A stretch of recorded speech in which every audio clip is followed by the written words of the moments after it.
rumus dari bor alostoi. Untuk bor sendiri, rumusnya adalah hari perawatan dibagi dengan jumlah TT dikali dengan. Assalamualaikum warahmatullahi wabarakatuh. Selamat datang di channel Gudang Edukasi, Gudangnya Ilmu. Buat teman-teman yang baru saja singgah dan tahu channel ini, silakan klik tombol subscribe dan nyalakan tombol loncengnya supaya teman-teman bisa mendapatkan update terbaru tentunya terkait dengan soal-soal P3K rekam medis. Terima kasih Mimin ucapkan untuk teman-teman yang sudah setia pada channel kami. Nah, pada kesempatan ini kita kembali lagi untuk membahas soal-soal tentang P3K rekam medis. Langsung tidak berlama-lama ya teman-teman, kita mulai dari soal yang pertama. Di sini disajikan ada cuplikan dari ICD volume 1 dengan pertanyaan, kode yang paling tepat untuk diagnosa diabetes pada waktu nifas adalah A. P70.2, B. O24.9, C. E74.8, dan D. R73.0. Teman-teman bisa pause video ini dan silakan dijawab. Oke, sudah dapat jawabannya? Mari kita bahas terlebih dahulu. Pada soal yang ditanyakan adalah kode ICD untuk diagnosa diabetes pada waktu nifas. Ada spesifik pada waktu nifas ya teman-teman. Seperti yang sudah kita tahu bahwa kode ICD untuk penyakit diabetes adalah yang ada di bab atau kategori E. Di sini disajikan cuplikan dari volume 1 pada bab E11 yaitu non-insulin dependent diabetes mellitus. Kita lihat di sini apakah ada keterangan bahwa kode E11 ini bisa digunakan untuk kondisi pada waktu nifas. Ternyata tidak ada ya teman-teman. Include ini adalah kode atau keterangan yang menjelaskan bahwa pada kondisi yang disebutkan ini bisa termasuk pada dikelompokkan pada kode E11. Tapi kita lihat dulu exclude-nya. Exclude itu maksudnya adalah yang tidak termasuk atau dikategorikan di bab yang lain begitu ya teman-teman. Ada kode yang berbeda. Kita lihat di sini, yang masuk pada exclude adalah kondisi malnutrisi, neonatal, pregnancy, childbirth, and puerperium. Nah, di sini kita lihat pada kondisi kehamilan, kelahiran, dan juga setelah melahirkan. Masuk atau dikategorikan pada kode O24 karena di sini masuk pada exclude ya teman-teman. Ada keterangan exclude. Jadi kita lihat pada pilihan A sampai dengan D. O24. Nah, ini yang masuk adalah jawabannya B, O24.9. Kita lanjut ke soal berikutnya. Berikut ini adalah data rekam medis pasien laki-laki, usia 55 tahun, dengan kondisi utama gastroenteritis dehidrasi sedang, karsinoma kelenjar prostat, asma bronchial. Kondisi lain tidak ada. Spesialisasi bedah. Pasien dirawat di rumah sakit selama 3 minggu. Kondisi apakah yang paling sesuai untuk menjadi diagnosis utama dan menggunakan aturan riseleksi keberapakah kondisi tersebut di atas? A. Karsinoma kelenjar prostat dan menggunakan aturan riseleksi ke-1. B. Karsinoma kelenjar prostat dan menggunakan aturan riseleksi kedua. C. Karsinoma kelenjar prostat dan menggunakan aturan riseleksi ketiga. Dan D. Karsinoma kelenjar prostat dan menggunakan aturan riseleksi keempat. Silakan teman-teman bisa pause dan jawab pertanyaan ini.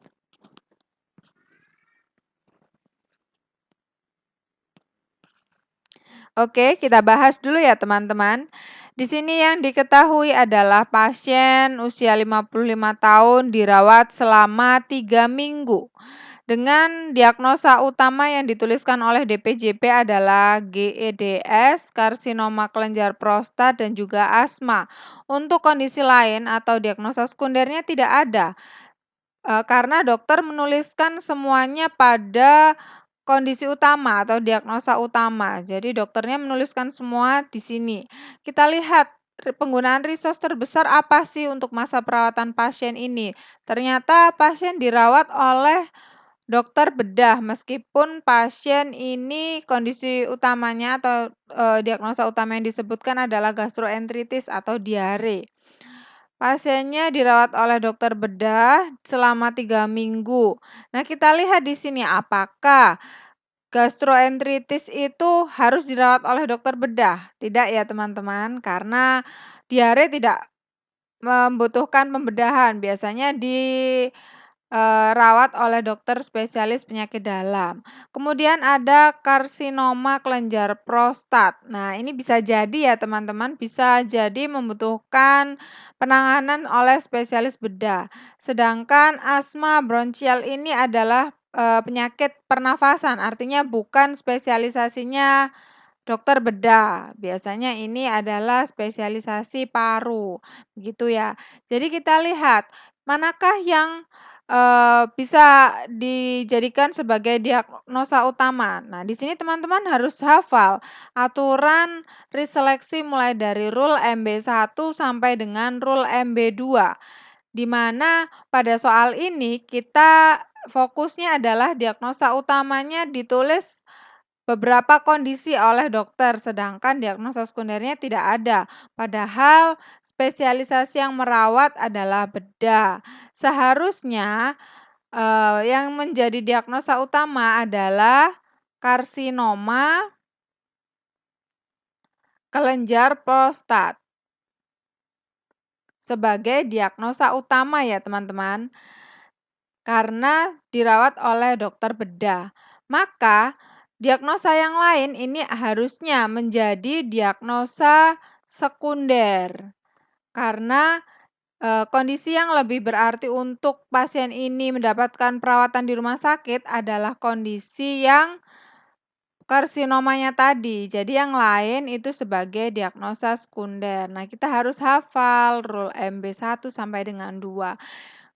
Kita ingat-ingat lagi, rule MB1 itu apabila kondisi minor dicatat sebagai diagnosa utama, sedangkan kondisi mayor dicatat sebagai diagnosa sekunder. Jadi reseleksinya dibalik begitu ya teman-teman. Nah, kalau yang rule MB2 itu adalah kondisi yang dicatat, beberapa kondisi yang dicatat di diagnosa utama oleh DPJP dan diagnosa sekundernya tidak ada, sedangkan kita harus mencari satu karena kondisi utama tadi yang banyak ditulis oleh dokter itu tidak bisa di-coding bersama. Artinya itu adalah masuk pada kondisi yang ada pada soal ini. Jadi yang benar adalah jawaban yang B, reseleksi 2 begitu. Nanti teman-teman bisa buka ya di ICD volume 2, bisa dihafalkan aturan mulai dari rule MB1 sampai dengan rule MB5. Oke, kita ke soal yang ketiga.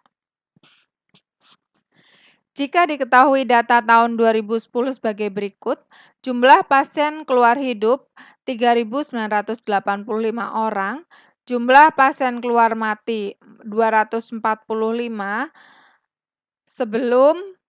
meninggal sebelum mendapatkan perawatan 48 jam 189 orang. Total hari perawatan 35.640. Jumlah tempat tidur yang siap pakai adalah 120 TT. Maka nilai BOR pada tahun 2010 adalah A 82,36%, B 81,37%, C 71,36%, D 72,36%. Silakan di-pause videonya dan teman-teman hitung untuk menjawab soal ini.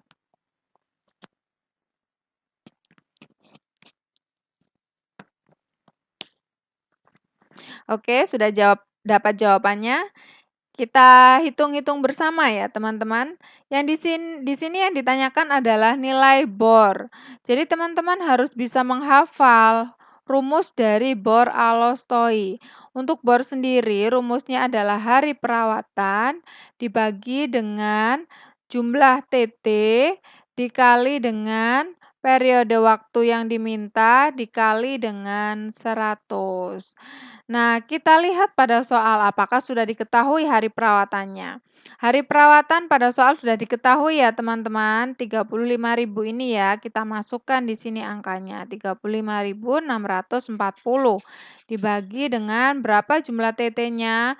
Tempat tidur yang sudah siap pakai adalah 120 TT. 120 dikali dengan berapa sih yang diminta, periode waktu yang diminta pada soal. Yang di soal ini apakah diminta bulanan atau tahunan? Teman-teman harus teliti ya di situ.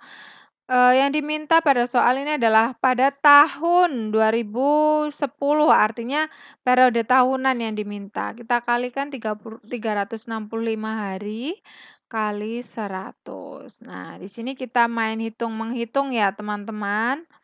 3560 dibagi dengan ini jadi 43.800 dikali dengan 100. Kita mulai main coret-mencoret. Oke, jadi ini tinggal dibagi. Hasilnya adalah 81,3%. Dan jawabannya adalah yang B. Mudah ya teman-teman? Oke, kita lanjut ke soal berikutnya. Seorang wanita masuk perawatan di Bangsal Mawar pukul 09.00. Pada pukul 17.00 di hari yang sama, pasien tersebut pindah ke Bangsal Melati. Petugas Bangsal Mawar melakukan sensus harian rawat inap pada pukul 24.00. Bagaimanakah status pasien tersebut dalam SHRI Bangsal Mawar itu? A. Pasien pindahan. B. Pasien dipindahkan. C. Pasien rujukan. Dan D. Pasien keluar.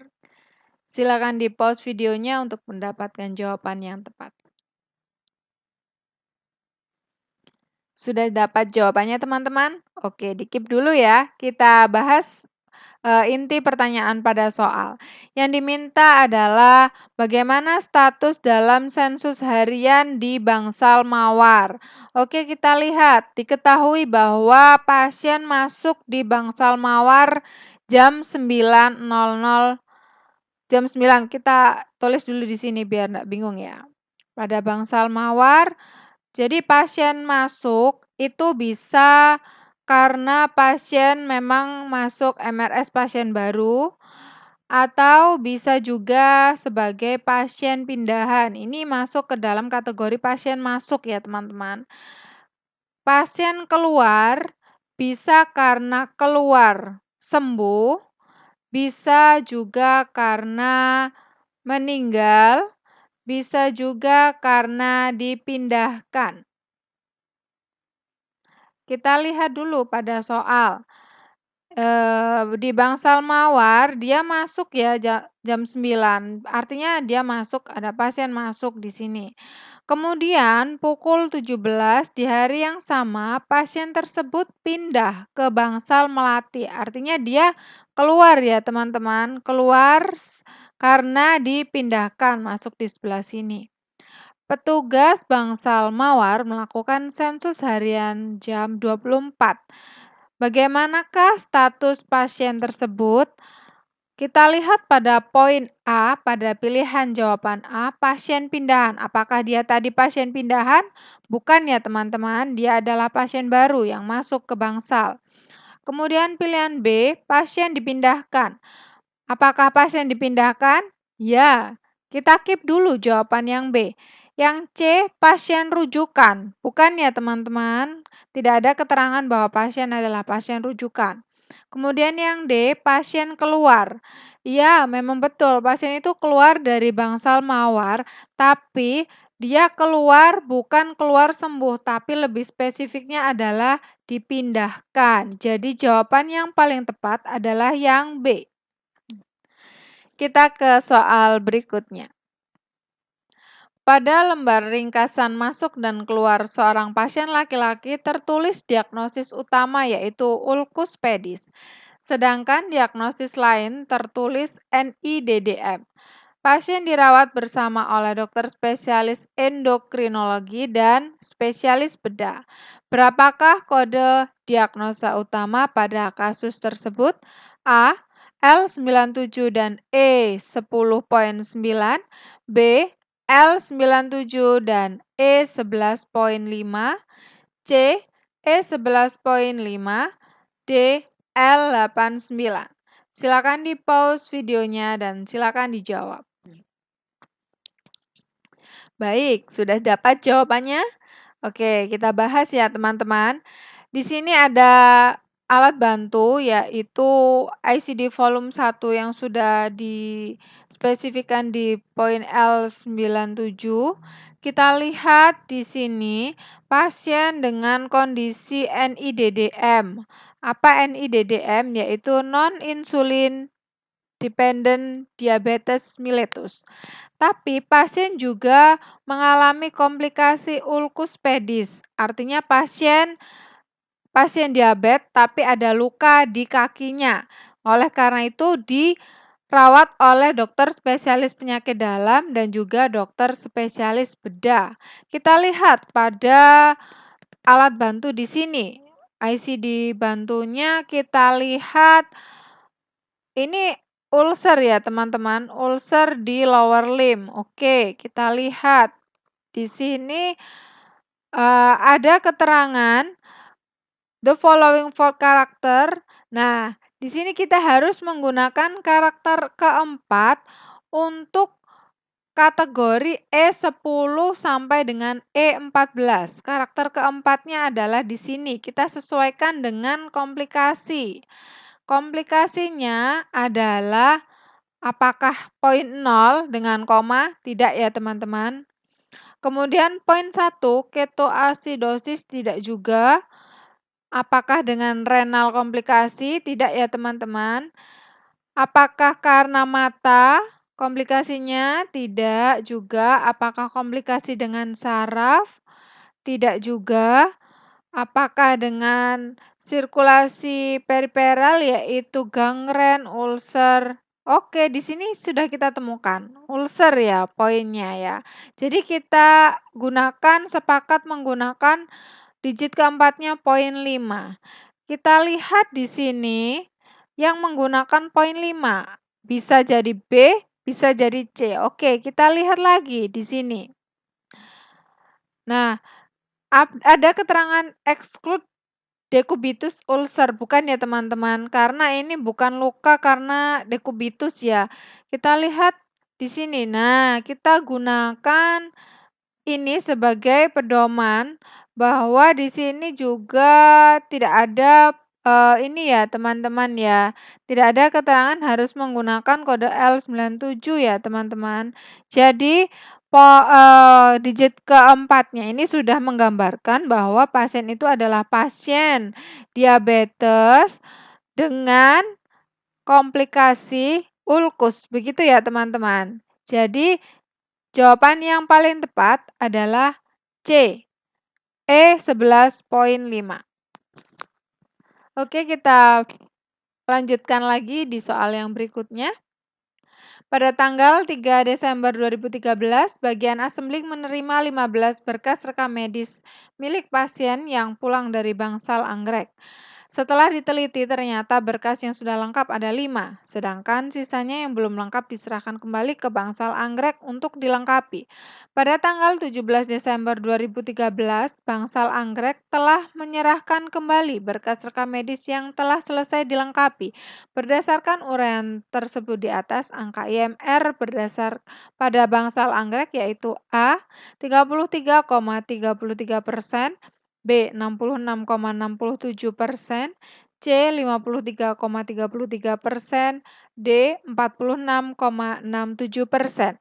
Silakan di-pause videonya dan teman-teman hitung untuk angka IMR yang diminta.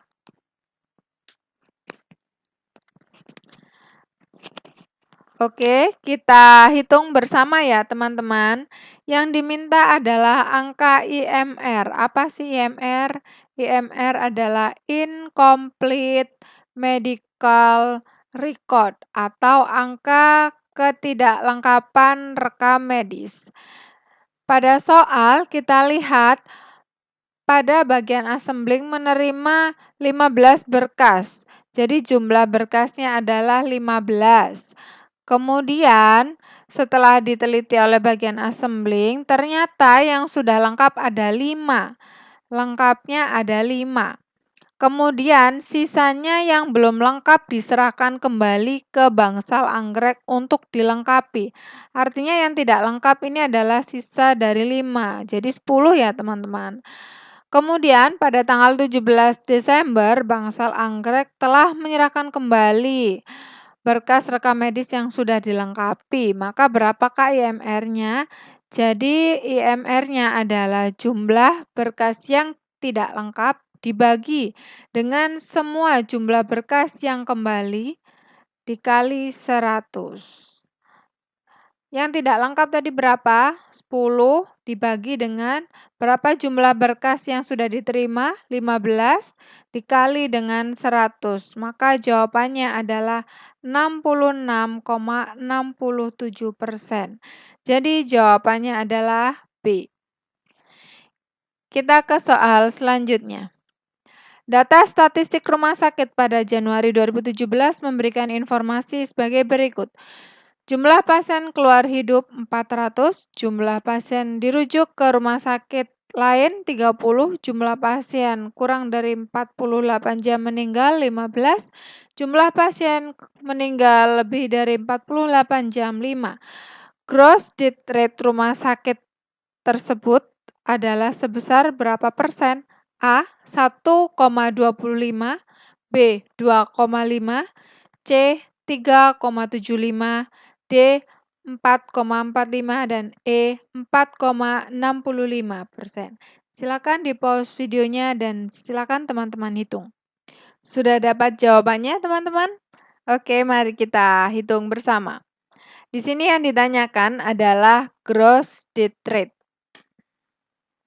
Gross death rate, GDR.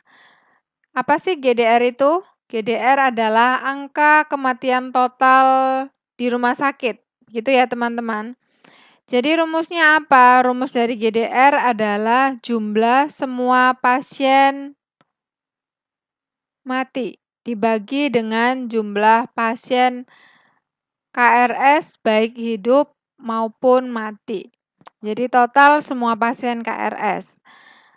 Nah, yang ditanyakan pada soal adalah kita lihat di sini kata kuncinya adalah berapa persen begitu ya teman-teman. Karena biasanya kan yang diminta itu adalah per 1000 pasien masuk begitu ya teman-teman. Tapi di sini pada soal kita lihat bahwa di sini yang diminta adalah berapa persen. Maka kita kalikan dengan 100 bukan 1000. Jika pertanyaannya adalah berapa jumlah berapa persentase atau GDR per mil begitu ya, maka kita harus mengalihkan dengan 1000 teman-teman. Kita masukkan di sini ya, apa yang sudah diketahui pada soal. Jumlah pasien mati, tapi di sini bukan yang spesifik kurang dari lebih dari 48 jam ya teman-teman, tapi semua. Berapa jumlah pasien matinya? Ada 15. 15. Ini yang kurang dari 48 jam. Maka di sini kita buat catatan dulu. Totalnya adalah 15. Apakah ada lagi? Oh, ada. Jumlah pasien mati lebih dari 48, ada 5. Maka kita harus menambahkan ini. Jadi semua total pasien yang mati adalah 20. Dibagi dengan berapa jumlah pasien KRS-nya? Pasien KRS-nya adalah pasien yang keluar hidup ada 400. Oke, 400. Apakah ada lagi petunjuk yang ada di sini? Jumlah pasien yang dirujuk. Dirujuk artinya keluar ya, teman-teman. Maka kita harus masukkan di sini. 30. Apakah ada lagi? Kita lihat ya, teman-teman. Di sini apakah ada keterangan lagi pasien yang keluar? 400 pasien keluar hidup, kemudian pasien yang dirujuk ada 30, kemudian pasien yang mati, karena pasien mati juga pasien KRS ya teman-teman, karena rumusnya adalah hidup dan mati. Ada 15 ditambah dengan 5, maka jumlahnya adalah 450 pasien KRS, baik hidup maupun mati. Maka kita harus masukkan di sini. Nah, kita masukkan, kita hitung 2000 dibagi 450. Kita coret, jawabannya adalah 4,4%. Jadi jawabannya adalah yang D ya teman-teman. Oke, kita lanjut ke soal selanjutnya. Petugas pelaporan rumah sakit harus menguasai jadwal pengiriman pelaporan. Satu di antara pelaporan yang harus dibuat adalah data keadaan morbiditas pasien rawat jalan yang disajikan dalam formulir RL4B. Kapankah periode pelaporan kasus tersebut? A. Setiap bulan sekali. B. Setiap tahun sekali. C. Setiap 3 bulan sekali. Dan D. Setiap terjadi kasus atau insidental. Silakan di-pause videonya dan teman-teman jawab.